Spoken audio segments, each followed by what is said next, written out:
I was talking with a woman in our church who's gay, and she's given her life to Christ.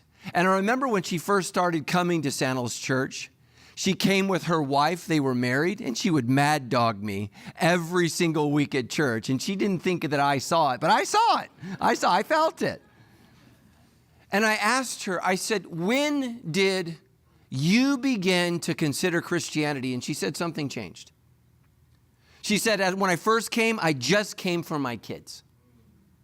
I was just here to be with them. And then all of a sudden, as you were talking, I started, listen to this, hearing.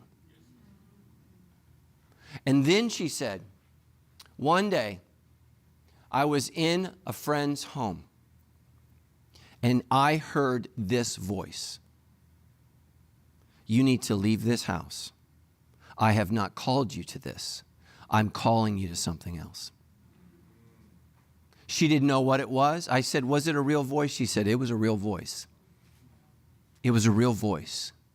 It was the voice of God. I want you to hear me today. I don't know what you're living. I don't know what you're in, but God has not called you to this. He's calling you to something else. He's not called you to live a life of trash. He is calling you to be His treasure. And so I don't know when it will happen. I don't know how it happens. Sometimes I'm speaking and I hear God's word, and it's hard for me not just to freak out in the middle of it. But Jesus has this conversation with her. She doesn't think they should have it. Listen to me. She doesn't think Jesus is for her. That's what I hear all the time. Oh, no. Church isn't for me. I'm not religious. Listen to what she says. She says, I don't know why you're talking to me, for Jews refuse to have anything to do with Samaritans. You see, we all have reasons why we can't hear from God. She said to Jesus, you're a Jew and I'm a Samaritan. Think about all our racial tension. It's everywhere for all of humanity's history. People hate each other for all kinds of reasons.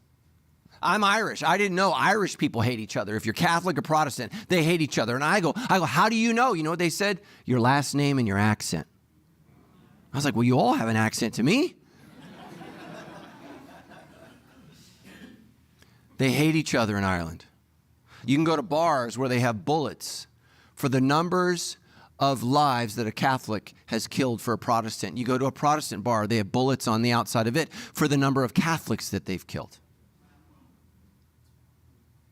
You see, hatred is real because sin is real. But listen to what she says. She says, why are you asking me for a drink?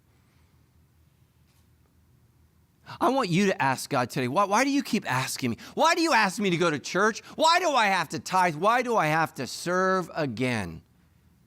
God is not asking for things to enslave you. He's asking for things to set you free.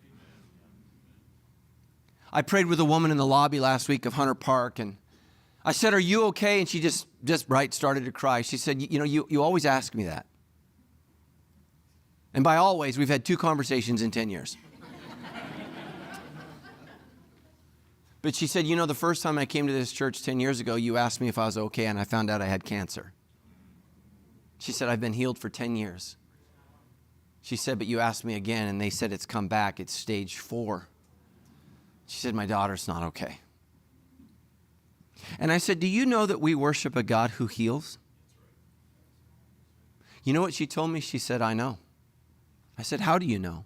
She said, well, he healed me the first time, but he did something else in my life. She said, my sister, whom I love with my whole heart, has been an addict for longer than I can remember. Won't go to rehab, won't admit that she has a problem. She said, do you remember that series called Healer? I was like, oh yeah, I'm writing a book about it. I hope you buy it. That's like not a joke. I hope you buy it. She said, I got my sister to come to church. She said, we were all the way up in the back. And if you've ever been to Hunter Park, it's like stadium seating. It goes all the way in the back. I mean, if you're up there, I can't even see you. I'm not sure God can see you when you're all the way up there. It's so dark. But she said, you were speaking and you called people forward to healing. She said, I didn't think anything of it. And then I couldn't see my sister. She just left. And what she had done is she had heard God speak. She got up, she walked down, and she asked for prayer for her addiction. And you guys prayed. And that weekend, we drove her to a rehab facility. She's been clean ever since, and she's now a counselor for young women trying to change their lives.